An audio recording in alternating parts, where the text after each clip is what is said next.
നമുക്ക് എന്നൊരു വെറുംപുളി കാച്ചാം. പണ്ട് നമ്മളോട്ട് അമ്മൂമ്മയൊക്കെ എന്ന് വെച്ചാൽ ഈ ഒഴിച്ചുകൂട്ടാനും സാമ്പാറും ഒന്നും അങ്ങനെ വെക്കാറില്ല. അവർ പെട്ടെന്ന് ഒരു വെറുംപുളി ഒഴിച്ച് നമുക്ക് ചോറ് തരും. തുടങ്ങാം. ഇതിലോട്ട് ഈ ഉരുണ്ട പുളി ഇട്ട് കൊടുക്കാം. എന്നിട്ട് കല്ലുപ്പും കൂടെ ഇട്ട് കൊടുക്കാം. ഇത് ഒത്തിരി നേരം കിടന്ന് ഇങ്ങനെ കോരുമ്പോഴത്തേക്ക് നമുക്ക് ഇതിൻ്റെ ബാക്കി സാധനങ്ങൾ അരിഞ്ഞെടുക്കാം. കൊച്ചുള്ളിയുടെ തോടിളക്കി നമുക്ക് കഴുകിയെടുത്ത് അരിയാം. മണിയേട്ടൻ അമ്പലത്തിൽ നിന്ന് മേടിച്ചാണ് 3 പിച്ചാത്തി 50 രൂപ. ഞാൻ പറയട്ടാ, എനിക്ക് തോനെ വേണം. എല്ലാ പെരയിലും ഓരോന്ന് നോക്കണം. കാരണം വെച്ചാൽ ചെവുത്തയില്ല.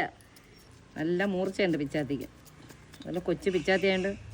നല്ല സെറ്റായി നമുക്ക് ഇരുമ്പിച്ചിട്ട് എടുത്തോട്ട് വയ്ക്കാം. ചൂടായി നമുക്ക് ഇതിലോട്ട് എണ്ണ ഒഴിച്ചു കൊടുക്കാം. ആദ്യം കടുക് ഇട്ട് കൊടുക്കാം, പിന്നെ ഉള്ളി ഇടുള്ളൂ. കാര്യം എന്താണെന്നോ, അല്ലെങ്കിൽ പിന്നെ ഉള്ളി ആവില്ല. ഇനി അടുത്ത കടുക് എല്ലാം പൊട്ടി കൊച്ചുള്ളി ഉള്ളി ഇട്ട് കൊടുത്താ ഉള്ളി ഇട്ട് കൊടുത്താ അല്ലെ ഉള്ളി ഇട്ടിട്ടാണ് ഞാൻ കടുക് ഇട്ട് കൊടുത്താൽ കടുക് പെട്ടെന്ന് പൊട്ടൂല. തെറ്റായ ധാരണ പ്രചരിപ്പിച്ചതിന് കേസ് കൊടുക്കും. ഇതിലിടുമ്പോ കരിവേപ്പില ഇട്ട് കൊടുക്കാം. പുളിവെള്ളം ഒഴിച്ചു കൊടുക്കാം. കഴിഞ്ഞു. ഇനി ശരം തിളയ്ക്കണല്ലേ? അങ്ങനെ നമ്മൾ ഇലയൊക്കെ സെറ്റാക്കി. ഫസ്റ്റ് ചൂര പൊരിച്ചത് കരിഞ്ഞു പോയാ ഇല്ലല്ലോ, ഓക്കെ മൂത്തുപോയി, കുഴപ്പമില്ല. അടുത്തത് വെണ്ടയ്ക്ക തോര. വെണ്ടയ്ക്കല്ല, പടവലങ്ങ തോര. പടവലങ്ങ ഇന്ന് ഫുള്ള് പടവലങ്ങ അവിയല്. കൊള്ളാം കേട്ടോ സാധനം. ഇത് കായാണ്. അടുത്താ മണിയേട്ടൻ അമ്പലത്തിൽ നിന്ന് മേടിച്ച കൊഞ്ച് ഫ്രൈ. അവിടുന്ന് മേടിച്ച കൊഞ്ച് ഫ്രൈ. കൊഞ്ച് ഫ്രൈ എന്ന് ചെയ്ത് മറ്റേ ഉണക്ക കൊഞ്ചാണ് കേട്ടോ. ചൂരക്കറി ഉണ്ട് കേട്ടോ. ചൂരക്കറി ഇവിടെ ഇരിക്കട്ടെ. അടുത്ത ചോറേ 2 പേർക്കും കൂടെ അല്ലേ? ഓക്കെ, മതി. ചോറ്. ഇനി നമ്മൾ പ്രധാന ഐറ്റം ഇതായിരിക്കണം.